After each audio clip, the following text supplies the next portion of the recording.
잊을 수 없네 하나님의 사랑. 날 살리시려고 주신 생명, 내 십자가 지고 오르신 갈보리 언덕, 날 향한 사랑 때문에 나는 보았네. 피 묻은 십자가 날 구하시려고 흘린 사랑, 나를 바라보시며 흘리신 용서의 눈물, 날 향한 사랑 때문에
할렐루야, 반갑습니다. 뉴욕 장로교회를 섬기고 있는 김학진 목사입니다. 저는 오늘 본문 말씀 중심으로 고난을 통해 하나님이 받으시는 영광이라고 하는 제목으로 특별히 욥의 고난을 함께 묵상하면서 오늘 은혜를 나누도록 하겠습니다.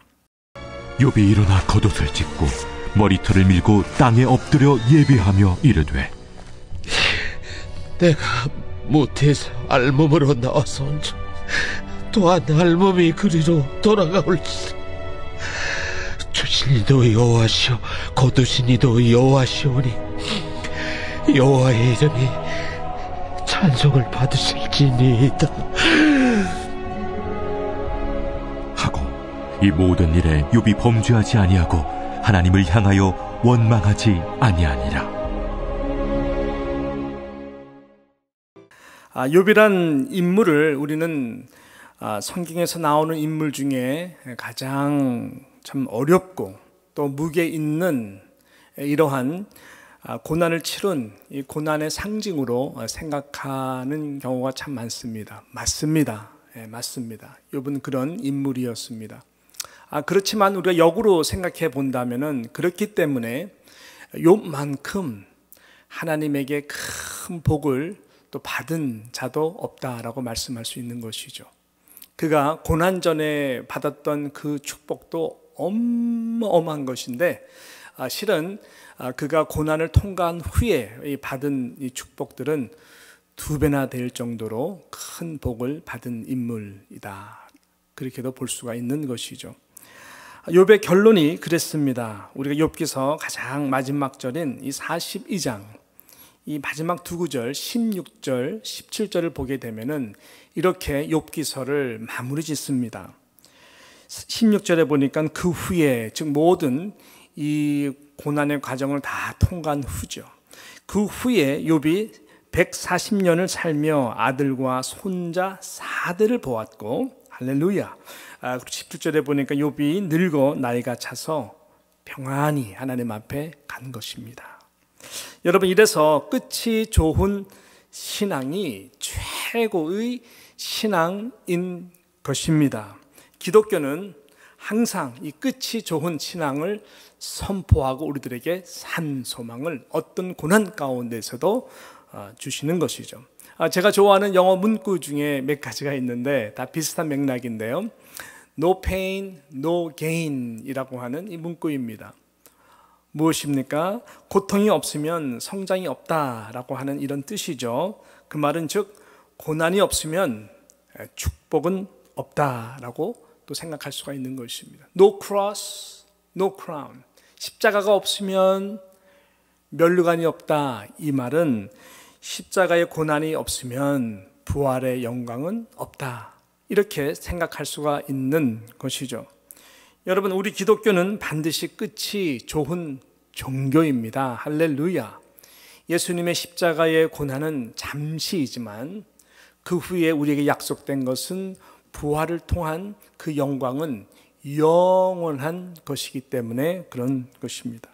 욥의 삶이 그랬습니다. 우리가 욥을 고난의 상징으로만 보지 않는 것이 바로 이 중요한 관점이 있기 때문에 그런 것입니다. 여러분, 고난은 변장된 하나님의 축복이라고 말씀하지 않습니까? 이것이 도구인 것입니다. 저는 우리 이 말씀을 함께 지금 듣고 있는 우리 모든 이 미주 디아스포라 교회 모든 성도 여러분들이 우리가 욥과 같이 더욱 더 끝이 좋은 그런 축복을 누릴 수 있는 모든 성도님들이 되시기를 주님의 이름으로 진심으로 축원하는 것입니다. 할렐루야. 자, 욥의 시작의 복을 우리가 먼저 한번 살펴보면서 본문을 좀 보겠는데요.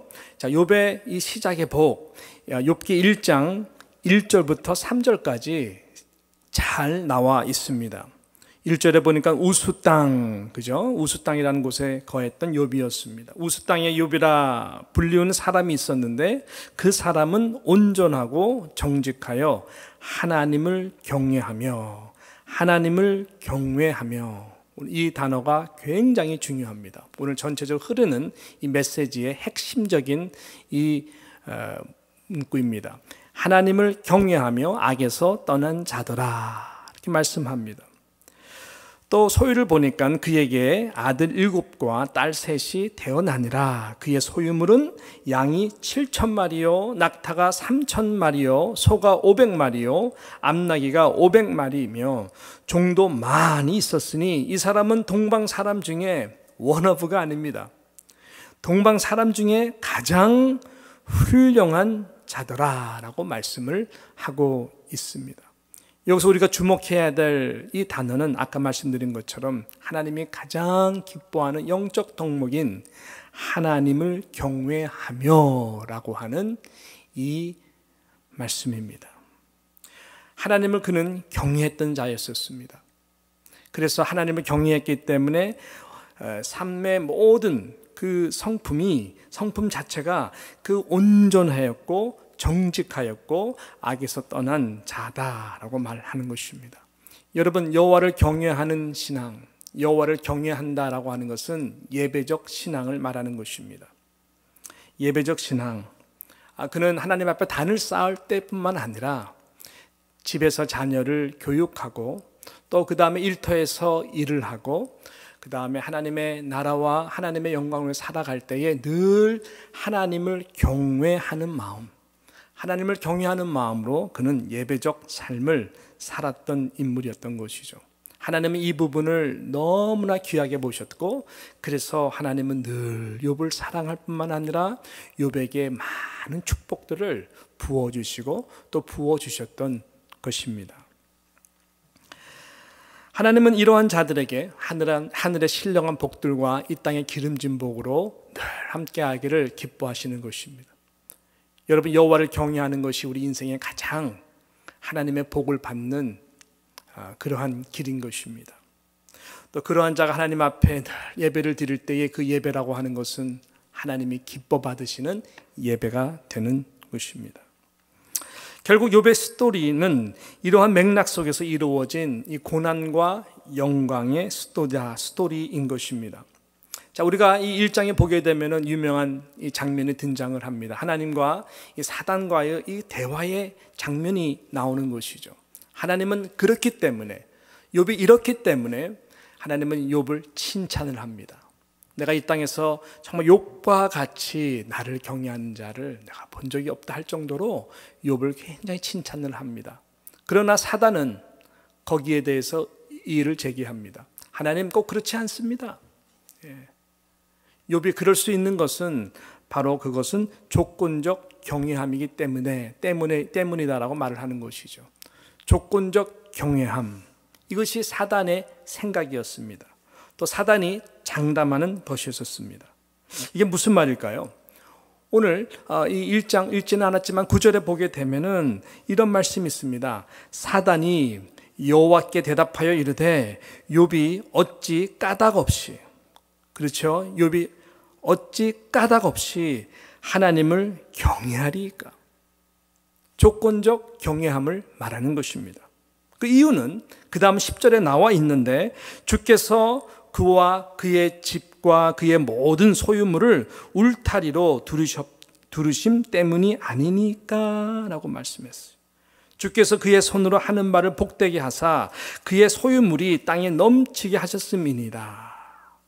이제 주의 손을 펴서 그의 모든 소유물을 치소서, 그리하시면 틀림없이 주를 향하여 욕하지 않겠나이까 라고 사단은 조건적 경외심을 말을 하는 것입니다.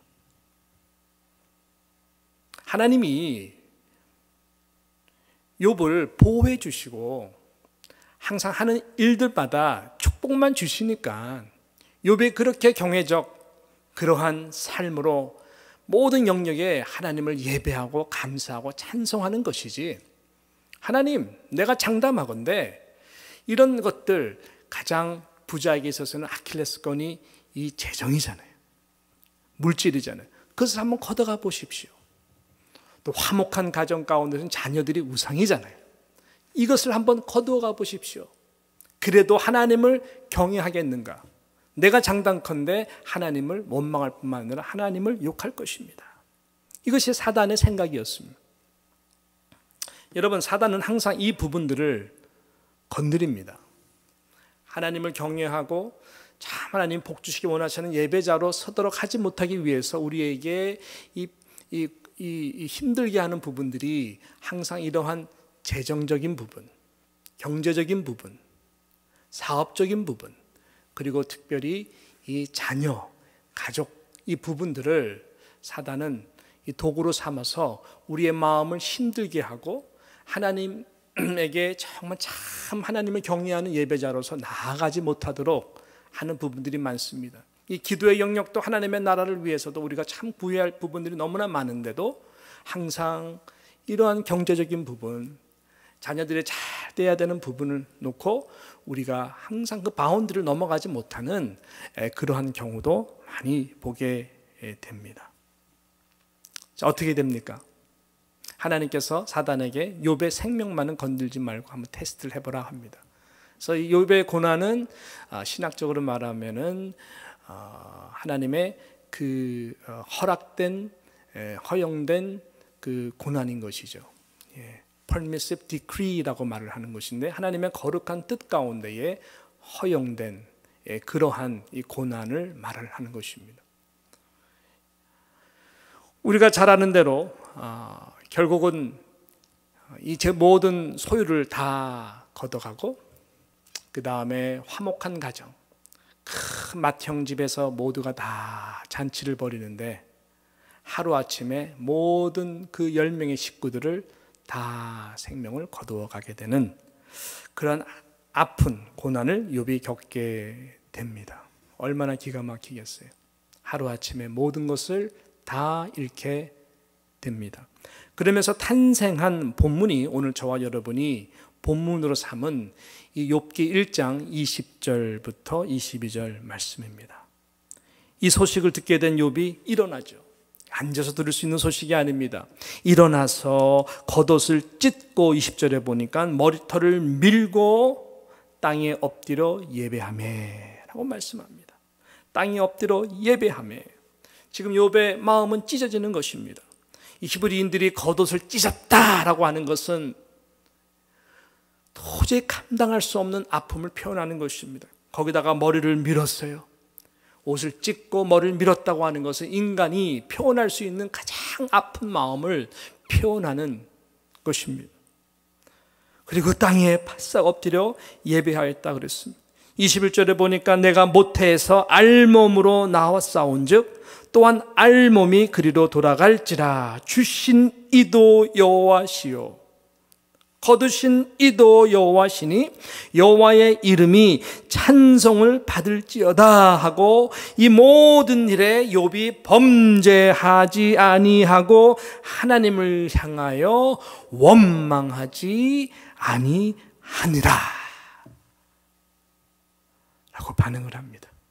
대단한 신앙이죠. 욥이 승리한 것입니다. 누가 옳았습니까? 하나님이 옳았습니까? 사단이 옳았습니까?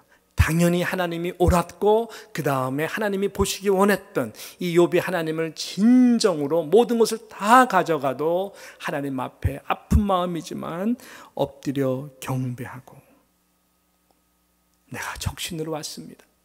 주신 것도 하나님이시고 걷어가시는 것도 하나님이십니다. 그리고 하나님을 원망하지 아니하는 참 예배자로서 그 경외하는 믿음을 나타낸 것입니다. 사단이 패했습니다. 자, 그렇다면 욥기 스토리는 여기서 끝났어야 됩니다. 무슨 말입니까? 결국은 이것 때문에 시작된 내용이 아닙니까? 욥이 고난을 당하게 된 것, 모든 것을 다 빼앗긴 것, 이것은 바로 하나님과 이 사단의 이러한 생각 속에서 허락된 고난이기 때문에 그것에 대해서 욥이 승리했다면, 하나님 앞에 엎드려 경배했다면 욥기서는 여기서 끝났어야 된다고 하는 말입니다.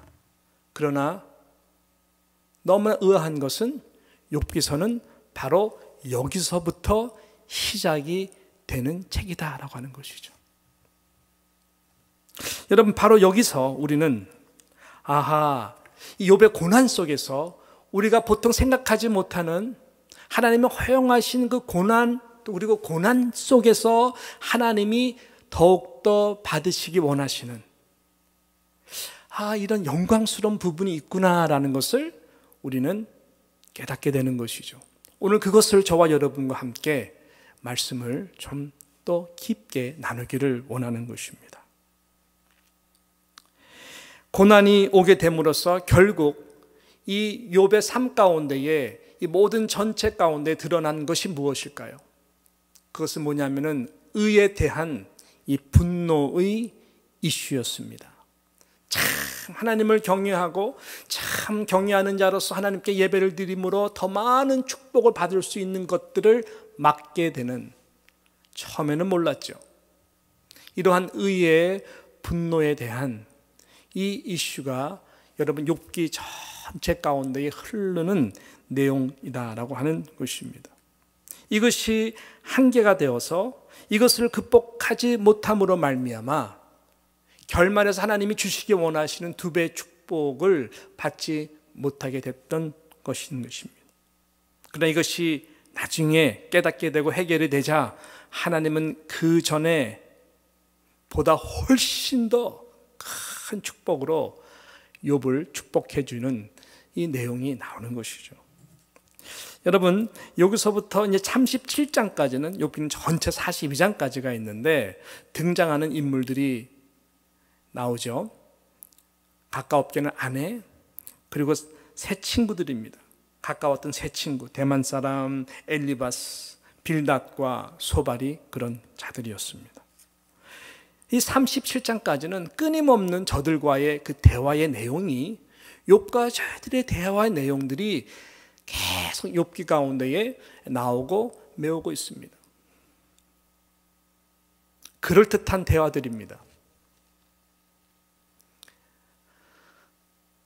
물론 아내는 맨 처음 대화를 잘 풀려고 하다가 아마 모든 것을 다 잃고 욥이 도저히 육신적으로 너무나 비참한 모습을 보니까 화가 났는지 차라리 하나님을 저주하고 죽으라고 할 정도로 도저히 이모션을 컨트롤하지 못하는 아내로 등장하지만 그 친구들은 좀 다르지 않았습니까? 친구들은 끝까지 논리정연하게 나름대로 본인들이 생각하는 율법적인 신앙관을 가지고 당신이 죄가 없다면 이렇게 될 리가 없어 라고 하는 모든 율법적인 관점에서 이 욥에게 계속해서 대화로 힘들게 합니다. 여러분, 이것은 참 욥으로 하여금 정말 힘들게 하는 것입니다. 자식을 잃고 재산을 잃고 지금 육신이 병들어서 너무너무 힘든 것도 힘든데 사랑하는 아내마저, 사랑하는 친구들마저 끊임없이 자기를 어큐스하는, 이것을 정신적인 영적인 압박과 이 고통이라고 하는 것은 지금 더하면 더하지 덜한 것이 아닌 것입니다. 욥이 받는 고난들이 다 그런 가운데서 받는 고난들입니다. 아무리 이야기를 해도 통하지가 않습니다. 내가 이 정도 벌을 받을 만큼 나는 내가 지은 죄가 없다. 그렇지 않다. 계속 오가는 대화 가운데 쌓여지는 것이 무엇일까요? 에스컬레이트 되는 것은 다른 것이 아니라 의에 대한 이 분노의 이슈인 것입니다. 서로가 모두가 다 그래서 화가 나는 것들이죠. 이것이 주는 문제가 뭡니까? 정말 하나님을 경외하는 가운데에 참 예배자로서 점점 멀어지는 것이 안타까운 것이죠. 하나님은 분명히 번장된 축복으로 이것을 잘 통과한다면은 주실 축복이 너무너무 많음에도 불구하고 그렇지 못한 이런 상황. 그래서 이제 우리가 이제 38장으로 넘어가게 되면은 하나님이 결국은 등장하십니다. 모든 사람들의 이 소리를 잠재우고 탁 욥을 앞에 세우고 하나님이 등장하셔서 이 38장 3절과 4절에 보게 되면은 이렇게 하나님이 욥에게 말씀을 합니다. 너는 대장부처럼 허리를 묶고 내가 내게 묻는 것을 대답할지니라 라고 말씀합니다. 그래서 하나님이 어떤 분이신지 도저히 욥이 한 인간이 생각할 수 없고 컴프렌드 할 수 없는 이 하나님의 그 위대한 그 성품과 하나님의 위대하신 속성과 하나님의 전능하심과 하나님의 전지하심, 말로만 듣던 그 하나님이 얼마나 초라는 그러한 하나님이신가를 하나님께서 말씀하십니다. 그래서 4절에 시작되는 말씀인데 4절부터 어떻게 내가 땅에 기초를 놓을 때에 내가 어디 있었느냐? 내가 깨달아 알았거든 말할지니라.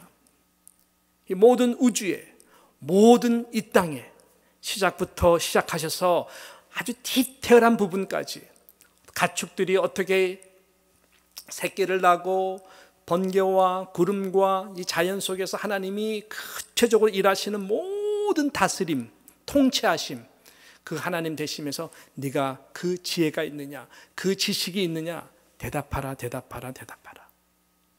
욥은 도저히 대답할 수가 없는 것이죠. 그래서 이 40장 우리가 4절과 또 7절 그리고 11절에 보게 되면은 이렇게 욥이 하나님 앞에서 무릎을 꿇습니다. 어떻게 말씀합니까? 4절에 보니까 보소서 나는 비천하오니 무엇이라 주께 대답하리이까 손으로 내 입을 가릴 뿐이로소이다 라고 말을 하고 있습니다. 그리고 여러분 또 7절에도 보게 되면은 너는 대장부처럼 허리를 묶고 내가 내게 묻겠으니 내게 대답할지라 하나님이 또 말씀을 하십니다. 그러면서 11절, 이게 중요한 말씀입니다. 11절에 뭐라 그러냐면은 너의 넘치는 노를 비우고, 하나님이 정확하게 지적하시는 것이죠. 너가 지금 의로운 고난을 겪는다고 하면서 네 안에 지금 쌓여가고 있는 그 의로운다고 생각하는 그 분노, 너의 넘치는 노를 비우고 교만한 자를 발견하여 모두 낮추되라고 말씀합니다. 여러분, 모든 하나님이 허락해 주시는 permissive decree, 하나님 허락하신 고난의 깊은 뜻은 우리를 낮추는 것입니다. 우리의 영적 밑바닥을 보도록 하는 것입니다. 그래서 하나님은 그것을 발견함으로 위대하신 하나님 앞에 우리가 경외하고 더욱더 사랑하고 더욱더 예배함으로 하나님께서 우리를 회복시켜 주시고 축복하기를 원하시는 것이다 라고 하는 것이죠. 그래서 놀라운 것은 이 하나님의 말씀 앞에 욥이 완전히 엎드려집니다. 정말로 하나님을 경외하는 예배자로 이 고난을 통과하는 끝자락에서 엎드려집니다. 42장이 이제 욥의 마지막 장이거든요. 거기 보게 되면 6절에, 아니 5절과 6절에 이렇게 말씀하죠. 유명한 말씀입니다. 내가 죽게 대하여 귀로 듣기만 하였사오나 이제는 눈으로 주를 배움나이다. 하나님을 경외하는 자, 하나님을 예배하는 그 신앙이 훨씬 더 이제는 고난을 통과함으로 업그레이드가 된 것입니다. 귀로만 듣던 신앙에서 이제는 그 하나님을 눈으로 보는 체험적 신앙으로 하나님께서 만들어 주신 것입니다. 그래서 6절에 보니까 그러므로 내가 스스로 거두어드리고 티끌과 제 가운데서 무엇을 한다고요? 회개하나이다. 회개하나이다. 내가 알지 못했던 나의 교만함, 내가 알지 못했던 여호와를 경외함에 있어서 나의 의로 분노했던, 그래서 하나님을 진정으로 예배하는 이 모든 부분 가운데 막혀 있었던 모든 부분들, 이 부분을 욥은 회개를 하는 것입니다. 여러분, 너무나 놀라운 것은 그렇게 말씀하신 후에 42장 7절에도 보게 되면은 하나님은 엘리바스와 그 친구들을 또 야단칩니다. 너희들도 옳지 않았어. 그러면서 그 친구들에게, 그 욥에게 무엇을 요구하십니까? 이 예배의 회복을 요구하십니다. 자, 8절에 보니까 그런즉 너희는 수소 7과 수량 7을 가지고 내 종 욥에게 가서 너희를 위하여 번제를 드리라. 내 종 욥이 너희를 위하여 기도할 것인즉 내가 그를 기쁘게 받으리니 라고 말씀을 하고 있습니다. 그리고 9절에 보니까 대만 사람 엘리바스와 수아 사람 빌닷과 나아마 사람 소발이 가서 여호와께서 자기들에게 명령하신 대로 행하느라 여호와께서 욥을 기쁘게 받으셨더라 라고 말씀하고 있습니다. 무엇이 회복된 겁니까? 하나님 앞에 드리는 제단, 예배가 회복이 되는 것입니다. 그러면서 10절 유명한 절이 나오죠. 욥이 그의 친구들을 위하여 기도할 때에 여호와께서 욥의 공경을 돌이키시고 여호와께서 욥에게 이전 모든 소유보다 갑절이나 주신지라 라고 말씀하는 것입니다. 노와 분으로 가득 찼어. 의의 분노의 이슈로 모든 영적으로 가려졌던 당신께서 이제는 회개를 하고 친구들과 화목을 하고 그리고 친구들을 축복하며 기도할 때에 하나님은 그동안의 모든 공경에서부터 욥을 다 풀어주시고 이전에 받은 복들보다 2배의 복으로 함께해 주신 것입니다. 우리 한인 디아스포라에게 하나님께서 꿈꾸시는 부분들은 너무나 크죠. 정말 모두가 이 선교적 교회가 되도록 하기 위해서 이 고국을 떠나 이 디아스포라로서 살 수 있는 특권을 주셨습니다. 근데 많은 이민교회들, 뭐 다른 나라들도 마찬가지더라고요. 보면은 참 그 예배 가운데 하나님을 경외하며 하나님이 받으시고 부어주시기 원하시는 예배를 가로막는 아픔들이 참 많습니다. 이민자로서 사는 그 삶의 고난과 고통과 고뇌와 환난과 어려움과 많은 시험들이 있는 것 우리 너무나 잘 알죠. 저도 1.5세로서 미국에서 다 자라면서 이런 일 저런 일 못 해본 것이 없는 그렇게 자랐었습니다. 14살 때 이민 와가지고 때로는 너무너무 가난해서 친구 뒷집 브라지에서도 3년 동안 살 때도 있었습니다. 그러나 하나님께서는요, 정말로 하나님을 경외하고 예배하고 화목하는 공동체를 통해서 부어주시고자 하시는 그 축복과 그 능력은 굉장합니다. 그래서 예수님께서 이 땅에 오셔가지고 이 산상수훈을 통해가지고 말씀하는 내용들이 다 새로 임한 하나님의 나라 차원에서 우리가 다시 한번 어떻게 신앙생활을 해야 되는지에 대해서 말씀하고 있는데요.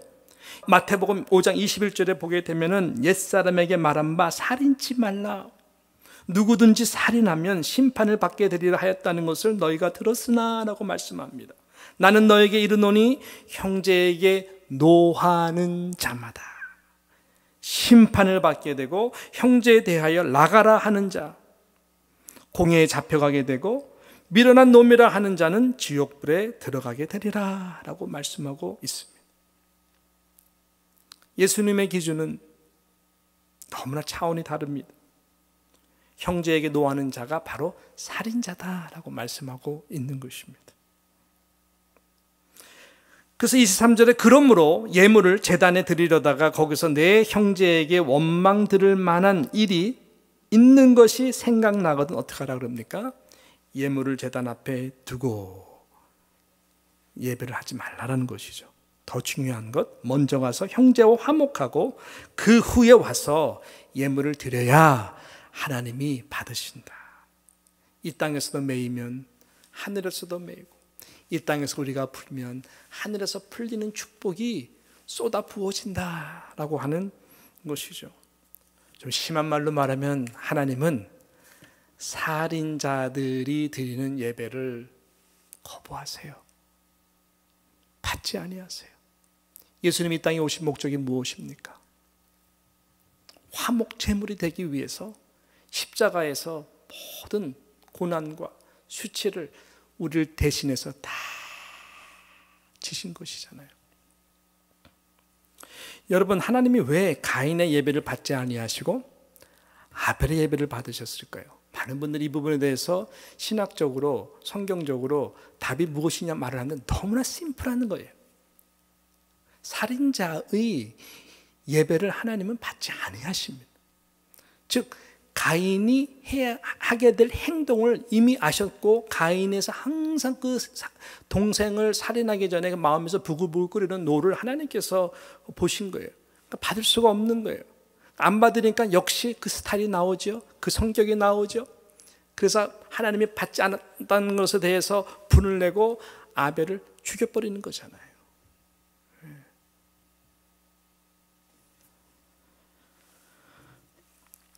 그래서 우리는 하나님을 경외한다, 하나님을 예배한다는 것은 정말로 중요한 것이고 이 욥이 당한 이 고난을 통해서 욥도 그것을 회개하고 이것을 다 친구들과 릴리스하고 그들을 위해 축복하고 기도하는 순간 하나님께서 모든 것을 풀어주시고 축복을 해주신 것입니다.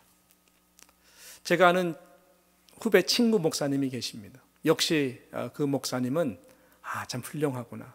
그 서부에서 이제 미국 교회를 목회하는데 많은 신학교 교수들도 가서 예배를 드릴 정도로 숨겨진 정말 자랑스러운 1.5세, 영어를 미국 사람보다 더 잘하는 그런 목사님입니다.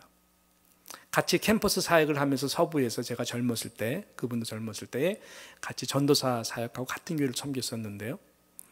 한 번은 금요 기도회 때 많은 캠퍼스 리더들과 또 많은 교육들과 함께 기도회를 열심히 했습니다. 서로 손을 잡고 짝기도 하고 막 기도를 하는데 그분이 저한테 와서 무릎을 탁 꿇고 부들부들 떨면서 눈물로 이런 말을 하는 거예요. 전도사님, 저를 용서해 달라고. 저는 깜짝 놀라서 무슨 말, 뭐를 용서합니까? 제가 전도사님을 많이 미워했었습니다. 그러니까 제가 리더였거든요. 그러니까 되게 열심히 했고 때로는 어그레시브하게 하고 많이 그랬던 것 같아요. 또 제가 철없이 남의 마음들을 잘 헤아리지 못하고 이제 그렇게 했던 부분들이 많았던 것 같아요. 그러니까 그분은 마음이 어느 순간순간마다 불편했었고 그것을 고백하는 거예요. 때로는 내가 불편했었고 힘들었었고 그러면서 이것이 예배드릴 때도 방해가 되고 내가 전도사님을 미워한 적이 많았습니다. 이 시간을 빌어서 용서를 구합니다 하면서 눈물을 흘리면서 저 앞에서 무릎을 꿇는 거예요. 제가 용서할 자격이 있습니까? 없죠. 저는 그분과 함께 끌어안으면서 이렇게 기도를 했어요. 하나님, 나는 용서할 자격이 없습니다. 하나님, 내가 정말 이분의 마음을 불편하게 했다면은 분명히 내가 불편하게 한 것인데 그것을 알게 해주세요. 그리고 치유해 주세요. 앞으로 지혜롭게 더욱더 많은 영혼들이 실족되지 않는 사람으로 나를 만들어 주세요. 오히려 저는 그분에게 내가 죄송하다고 나를 기도해 달라고 기도를 부탁했던 적이 있습니다. 역시 그분은 하나님께 높이 쓰시는 것 같아요. 저는 그래서 기억할 때마다 참 그분을 지금도 존경하고 높이 평가하는 것이 바로 이런 부분인 것이죠. 하나님을 경외하는, 하나님을 경외할 줄 아는 사람이었던 것이죠. 저는 그래서 참 저도 인도하는 예배자로 또 예배에 들어갈 때에 항상 이 두 부분을 꼭 지키고 이 스텝을 따라서 저는 항상 하나님 앞에 나아가려고 애를 씁니다. 첫 번째는 하나님, 이 예배가 내가 예수님을 만나서 정말 그 구원의 기쁨을 누렸던 그 신선함, 참 드렸던 첫 예배와 같은 그 신선함, 첫사랑을 놓치지 않고 드리는 그러한 예배자로서 나아가게 해주십시오. 그리고 하나님, 오늘 이 예배가 어쩌면 저에게 있어서 가장 인생의 마지막 예배인 것처럼 또 그렇게 될 수가 있지 않겠습니까? 최선을 다해서 마지막 드리는 예배와 같은 심령으로 절실한 마음으로 드리게 해주십시오. 그런 마음으로 씁니다. 그리고 가장 중요한 것, 제가 예배 들어가기 전에 하나님, 제 마음속에 혹시 분노의 이슈가 있습니까? 누구 때문에 제가 힘들어하는 부분이 있습니까? 그렇다면 하나님, 기억나게 해주시고 예수 그리스도의 보혈의 피로서 저를 용서해 주시고 그 영혼을 축복하게 하여 주시옵소서. 꺼리낌이 없도록 이 화목의 영적인 마음으로 나아감, 그래야지 예배가 막히지가 않거든요. 제가 그래야지 복을 놓치지 않거든요. 그리고 또 기도하기를, 하나님, 저 때문에 실족되는 영혼들도 있을 터인데 하나님, 그 영혼을 찾아가 주셔서 저를 용서하게 해 주십시오. 네.